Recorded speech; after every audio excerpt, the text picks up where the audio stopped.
Oke teman-teman, pada malam ini kita mencoba untuk mempelajari bagaimana menggambar grafik di dalam website. Jadi grafik itu sebenarnya yang kita lihat di Excel itu kita bisa menggambarnya dengan seleluasa mungkin yang ada di web. Jadi bagaimana cara menggambar di web itu simple, tapi sebenarnya juga agak rumit kalau kita nggak paham. Tapi yang pertama, coba teman-teman amati di website yang ada di Plotly. Plotly ini merupakan, kalau teman-teman amati, Plotly ini menyediakan beberapa cara plot atau pelukisan grafik. Jadi plot itu adalah pelukisan grafik ya. Itu bisa berdasarkan program tertentu, misalkan Python, R, Julia, JavaScript, ada juga Plotly Dash. Nah, ini juga merupakan contoh-contoh Plotly itu sebenarnya tidak hanya untuk si JavaScript, tapi juga untuk Julia, R, atau Python, atau GBP-plot, atau MATLAB, atau Dash. Nah, ini teman-teman, ini adalah contoh yang didukung dari si Plotly itu. Terus bagaimana cara simpelnya? Biar tidak terlalu lama, mungkin kita langsung saja ke contoh di sini.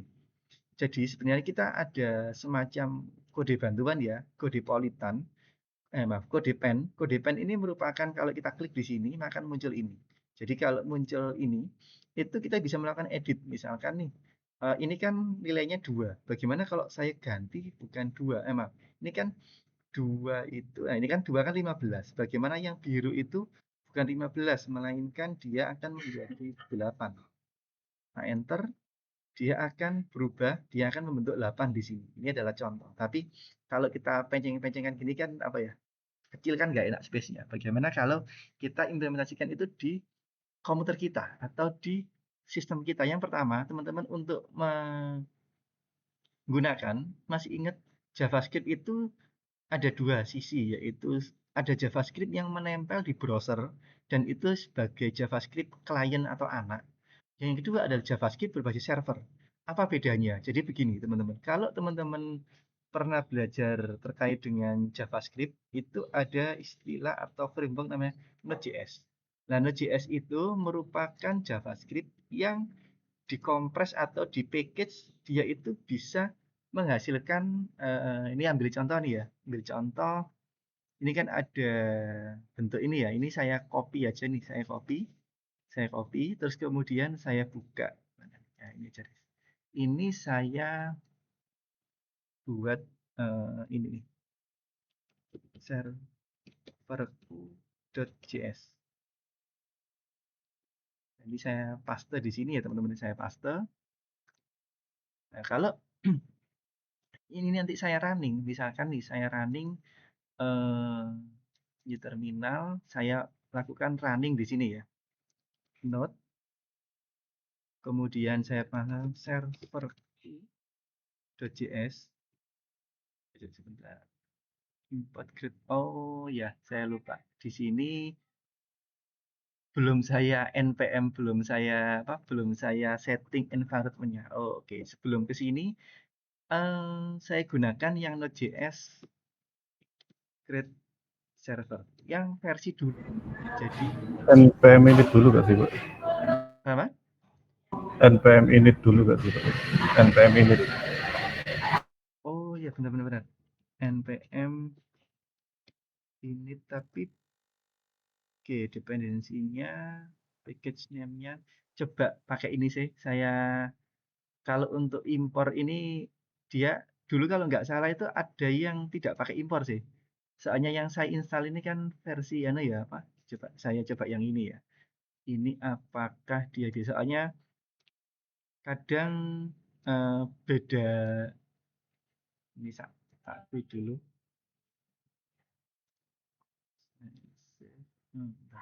Ini berapa? Kita coba dulu ya, apakah dengan mudah. Kalau dulu tuh Node terus langsung server.js. Saya coba. Kayaknya beda. Kalau dulu versi yang 12 itu langsung, tapi ini versi 20, versi 20.15 sepertinya agak agak butuh konfigurasi lagi. Oke, sebentar kita save dulu. Bisa nggak? Kita coba aja ya, kita coba. Apakah ini kok ada tanda-tanda kehidupan, tapi oke, kita coba aja localhost. Eh, Coba kita pasang di sini localhost 8080. Apakah muncul? Oke, ternyata muncul teman-teman. Jadi ternyata tadi yang saya copy tidak menggunakan require kan JavaScript itu Node.js itu sebenarnya ada versi-versian, ada versi 20, versi 12. Nah, yang paling stabil yang mana, Pak? Yang paling stabil adalah yang diklaim oleh websitenya Node.js. Tapi begini, kalau kita menggunakan import create server itu merupakan bahasa tingkat bukan tingkat tinggi ya. Punya library sendiri. Jadi di situ kalau kita nggak punya library-nya ini akan ditolak. Nah, kebetulan tadi saya coba untuk versi yang jadul yaitu apa require HTTP terus hello world di end di sini. Jadi kalau di sini misalkan kita panggil ini adalah server. Nah, ternyata nanti ini caranya kalau kita save ini belum saya install Notman. Soalnya kalau ada pakai Node ini kalau saya pakai Notman kalau nggak salah dulu itu. Nah, ini saya refresh lagi, terus saya refresh. Ini adalah jadi ceritanya kalau kita ingin membuat JavaScript menggunakan server atau berbasis server, kita install dulu frameworknya. Sebenarnya ada banyak ya framework yang bisa kita gunakan, tapi sebenarnya Node ini adalah mesin apa ya? Kalau saya katakan Node itu merupakan runtime sih sebenarnya. Runtime yang dia bisa menciptakan sebuah server dari bahasa pemrograman JavaScript. Ceritanya seperti itu. Jadi runtime itu apa? Apakah dia itu semacam compiler? Kalau di dalam lokal ya seperti itu teman-teman ya. Jadi runtime yang dia itu bisa merunning apa sih yang mau kita buat. Nah, kebetulan tadi sudah saya contohkan ya, jadi teman-teman sudah tidak bingung lagi ya. Kalau misalkan teman-teman pakai Node yang versi 15 nih, yang 520.15, teman-teman bisa konfigurasi. Kalau nggak salah itu memang benar ada npm init kalau nggak salah. Kalau untuk server npm init itu sebenarnya untuk inisialisasi awal, di mana folder itu nanti akan sebagai project kita. Contohnya kayak di Laravel atau apa namanya? Code Igniter itu adalah kita membuat project di mananya sih, itu contohnya. Jelas ya teman-teman ya tadi ya, contoh simpelnya. Nah kebetulan kalau untuk Plotly ini bukan server, melainkan kode yang dari Plotly itu akan terintegrasi di browser. Jadi saya jelaskan intro seperti tadi biar teman-teman juga paham ya. Ini saya tutup, terus kemudian di sini mau saya buat kode ini ya, silakan ditaruh di ini, silakan ditaruh di header. Jadi header itu ada script tambahan untuk proses gambar dari plotly-nya itu. Nah, ini kebetulan saya memakai kerangka Hello apa namanya ini si Bootstrap ya. Jadi teman-teman bisa menggunakan seperti misalkan container terus misalkan aja row terus kemudian kita masukkan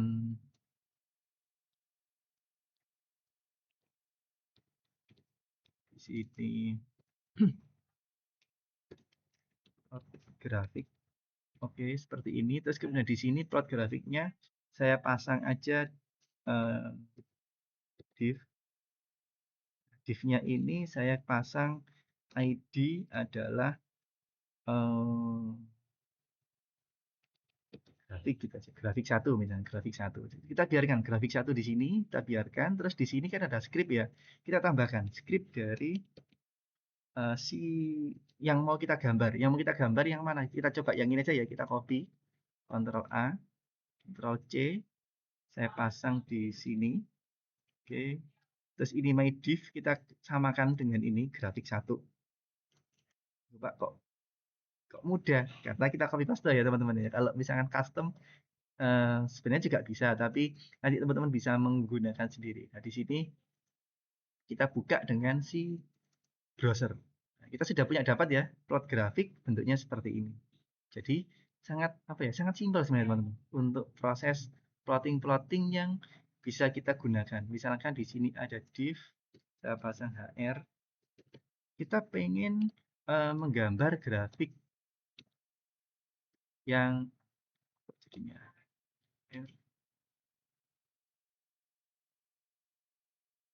mana ada tutupnya. HR kan nggak pakai tutup.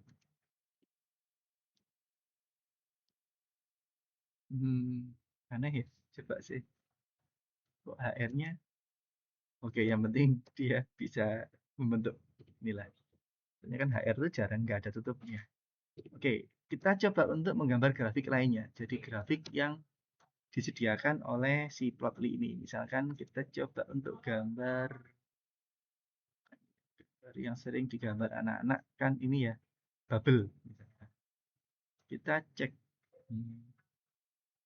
Ini kita copy aja. Kita atau kita copy, klik ini ya, copy. Terus kita masukkan di sini. Biar tidak campur, saya buat ini script 1 yang di sini saya gunakan script 2 untuk memasang grafik yang berbeda. Cuma waspada teman-teman. Penamaan. Ini kan ada trace 1, trace 2. Di sini ada trace 1 sama data sama layout. Sebaiknya teman-teman, kalau teman-teman punya dua grafik itu dipastikan ini beda. Kalau ini dikasih A, kemudian di sini datanya dikasih A, terus layout juga sama dikasih A. Kenapa? Nanti akan saya ceritakan kapan kita mengubah, kapan kita membuat tetap. Itu ada propertinya. Jadi di sini akan saya coba dulu biar nanti enak untuk my div. Di sini saya copy aja. Ini tadi div yang kedua yang ini kan ya. Saya pasang ini ada grafik 2. Grafik 2. Oke, biar saya samakan ya grafik 2 di sini. Oke, sip, sudah. Terus di sini saya refresh. Nah, berhasil.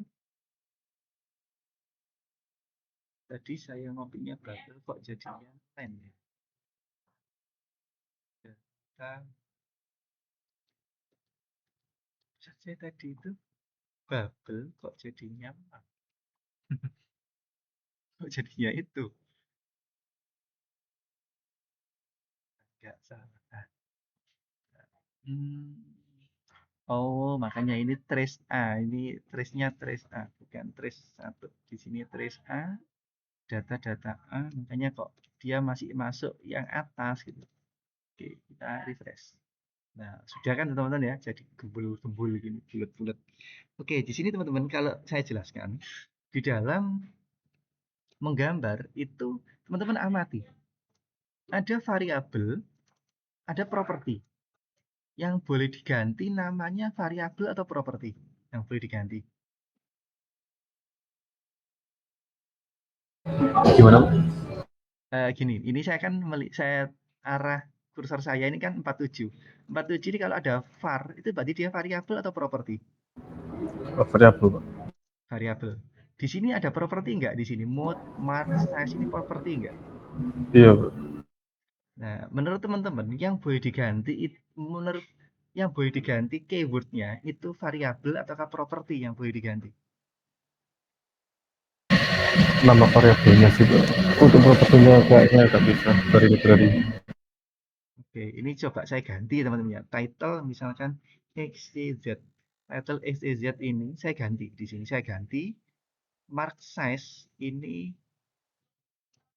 saya kasih grafik ISA misalkan. Oh, maaf. Sip. Oke, grafik ISA ini apakah akan muncul masih? Kalau masih muncul, berarti di situ oke, kita cek. Nah, hilang teman-teman ya. Hilang. Bukan sulap, bukan sihir, hilang. Kenapa? Karena properti yang dia miliki saya ganti menjadi XYZ. Akhirnya apa? Kalau properti itu berubah namanya, keywordnya, maka waspada. Si mesin render, siapa yang render? Siapa yang convert ke dalam apa namanya grafik itu adalah jangan lupa library yang ada di sini nih CDN Plotly itu mengkonversi dari apa yang Anda ketik menjadi grafik. Itu yang menjadikan mengapa kok dikonversi seperti itu. Nah, nanti kalau teman-teman membuat misalkan XYZ-nya saya hilangkan, maka di sini akan muncul grafik ISA. Jelas di sini teman-teman ya. Ini adalah contoh. Contoh lupa kalau misalkan munculkan legend, munculkan grid, munculkan tulisan bagaimana. Di dalam Plotly itu ada referensinya. Ada referensinya misalkan saya gunakan ini. Klik ini JavaScript. Di sini ada yang paling simpel, misalkan tadi yang saya gunakan ya, Financial Chart. Nah, ini ada contoh yang kayak gini nih. Nah, ini contoh overview dan lain-lain bla bla bla. Ada contohnya seperti ini, ada ini. Nah, kalau misalkan kita pengen apa namanya? Kita pengen belajar lebih jauh, itu ada yang disebut dengan ini, quick reference. Nah, quick reference ini contohnya misalkan configuration option atau balik aja di sini ada function reference. Nah, function reference ini siapa namanya si apa namanya Plotly itu punya referensi-referensi yang apa namanya lumayan cukup banyak bagaimana. Cuma harus dibaca satu-satu teman-teman ya di sini ya. Jadi ini yang menjadikan kadang-kadang anak-anak itu eh, tidak ini sih tidak membaca dengan detail kadang-kadang. Misalkan nih ambil contoh ballot. Nah, ini kan di sini ada contoh type, mode, gauk, delta, value.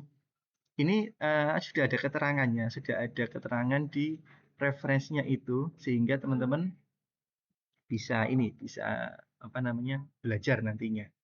Terus apa namanya pertanyaan saya begini, kalau misalkan kita kan sering di apa ya, misalkan nih tadi website itu teman-teman amati ini kan terdapat grafik nih ya, misalkan ada akademis.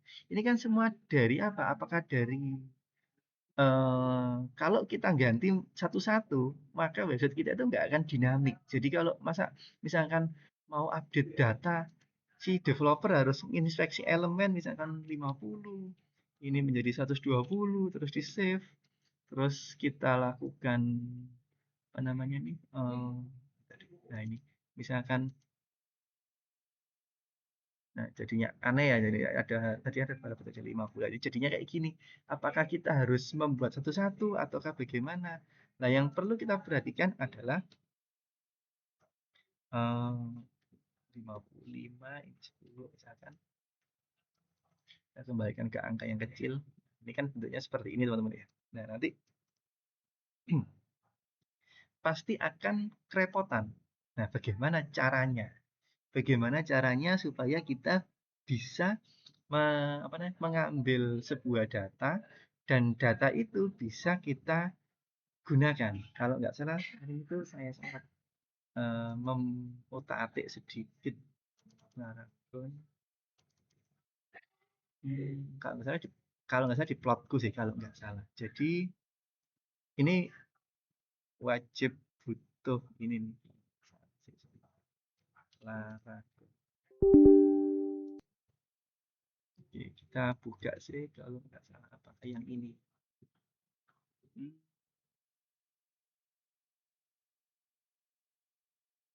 plot PHP. Oke, enggak ini kan. Saya lupa sih. Hari ini tuh tak taruh mana. Cak. Oke, ini kayaknya tampilan satu ini, Kak. Kalau nggak salah ya, tampilan satu ini coba kita buat aja ya. Kita panggil plotku. Jadi saya coba untuk memanggil localhost 8085/plotku. Di sini enter aja tuh. Jadi belum tak nyalakan. Oke, coba tadi tampilan satu. Tampilan satu. Nah, di sini teman-teman bisa melihat ya, ada Jesse, Pondi, Saiful, Julita, sama Cindy. Dia langsung diagregasi seperti ini. Teman-teman kalau amati, eh, coba saya juga agak lupa, itu saya ambil dari database mana. Oke, label DT nama, my chart, ada di JSON pas localhost plot PHP. Oke, berarti di plot PHP ini tadi. Coba saya tidak. Dia tabel dari mana, nama, nilai. Oke, TB nilai. Kita cek di milik saya, si apa namanya, database.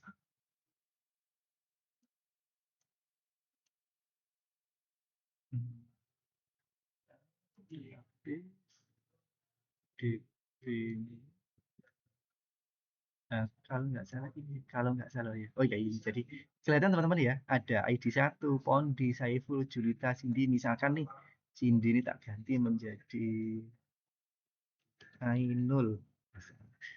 Tak pinjem dulu ininya, namanya 85 misalnya. Misal aja ini kan saya update ya, saya update lewat PHP ini ya. Terus plotnya saya refresh.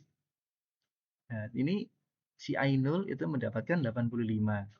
Terus si Jesse kan tidak saya ubah, akhirnya tetap masih sama. Nah, misalkan nama Jesse tadi saya ubah menjadi misalkan kata-kata misalkan nah ini Lia Sasin. Nah, di sini saya refresh, maka dia akan berubah nih ya. Jadi itu teman-teman, itu ada contoh. Contoh bagaimana kita melakukan update data menggunakan database, menggunakan Plotly. Bagaimana tekniknya? Di sini saya akan bahas. Yang pertama, kita harus punya sisi servernya. Sisi server itu digunakan untuk apa? Digunakan untuk mengambil database. Database-nya ini saya nggak menggunakan kode igniter ya. Saya pure menggunakan PHP native karena apa? Teman-teman bisa mengamati di situ saya tidak menggunakan model, tapi saya langsung menggunakan apa namanya uh, MySQL yang mana MySQL itu uh,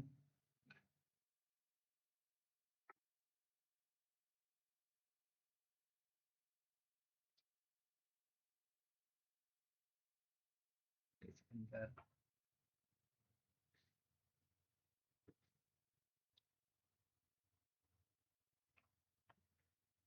Nah, di sini teman-teman, ini kan saya agregasi datanya, terus yang menjadi penting teman-teman, ini teman-teman amati. Saya melakukan encode-nya menggunakan apa? Print JSON encode. Jadi ceritanya teman-teman, kalau plot ini saya panggil menggunakan cara manual, cara get, eh, misalkan tak panggil di sini aja lah. Ini tak panggil di sini ya, plot ini saya lihat. Nah, ini ada array, maaf, ada objek. Objek yang isinya itu nama, ya, nilai 45. Jadi ada key and value, ada pasangan-pasangan yang nantinya itu akan saya ambil sebagai referensi yang ada di grafik. Jadi ceritanya grafik tadi kan punya parameter atau properti ya teman-teman ya. Di sini tampilan ini langsung masuk ke Ajax. Nah, ini saya gunakan apa namanya? Si jQuery ya. jQuery saya pasang. jQuery-nya saya gunakan jQuery versi 3.7. Terus kemudian saya gunakan di sini dokumen.ready. Terus fungsinya saya menggunakan anonymous function. Terus di sini saya gunakan eject. Nah, eject ini ada parameter URL. Metodenya saya menggunakan get. Jika sukses atau tidak error, maka di sini ada apa namanya fungsi atau perintah yang saya gunakan untuk pengambilan data. Nah, bagaimana cara mengambil datanya? Bentuknya seperti ini. Jadi ada JSON parse, data yang diambil tadi dilewatkan sebagai data JSON untuk validasi apakah sudah bisa dilihat data JSON-nya itu apa enggak. Saya lempar ke konsol. Nah, kemudian dari data nama sama nilai saya buat seperti ini. Jadi ada iterasi yang saya gunakan adalah objek yang ke I dan ke I ini saya gunakan nama sama nilai untuk melakukan push atau apa namanya penumpukan penumpukan array di dalam suatu variabel array di sini ada array data nama sama nilai supaya nanti array-nya itu nah ini ada konstanta di sini get element by ID. Nah, di sini kebetulan saya gunakan by ID-nya itu ada namanya chart. Nah, kalau teman-teman gunakan XYZ juga boleh monggo. Yang pasti di sini teman-teman type-nya adalah bar data label data nama. Nah, ini label ini teman-teman itu kan digunakan sebagai data nama. Nah, kenapa kok saya gunakan? Karena tadi kan saya pengen ngeplot data nama terhadap nilai mahasiswa ya kan. Data namanya siapa, nilainya siapa. Jadi labelnya saya gunakan DT nama, datanya saya gunakan data nilai. Border width-nya 0, kalau mau dihilangkan juga bisa, kasih 0 ya kan, seperti ini. Terus kalau saya refresh, nah, tidak ada border ya, kalau mau ditebelin juga bisa, tergantung dari properti yang Anda atur. Kalau kita beli sampai kayak apa, nah, seperti ini juga bisa, artinya bebas teman-teman. Scale, kemudian begin to zero, true jika kadang-kadang kan grafik itu ada yang dari nol ataukah tidak dari nol. Nah, itu tergantung dari pengguna atau pelukisnya di situ.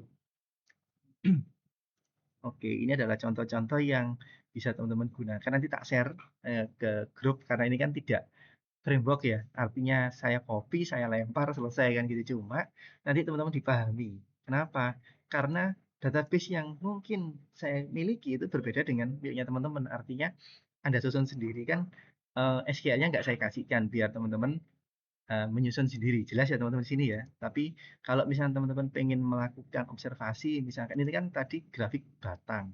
Pak, kok cuma batang? Bagaimana kalau saya pengen grafiknya itu pie atau donat atau apa ini namanya scatter atau yang lainnya, monggo bisa diinovasikan. Itu contoh teman-teman ya. Jadi beberapa situs yang ada itu terkadang juga tidak hanya teks saja, tapi ada grafik-grafik, suatu visualisasi infografis berupa grafik yang teman-teman bisa gunakan tadi. Itu teman-teman. Hari ini pokoknya kita all about grafik. Kita nggak membahas kode igniter. Kita sudah terlepas dari itu. Di sini paham teman-teman dari apa yang sudah saya jelaskan?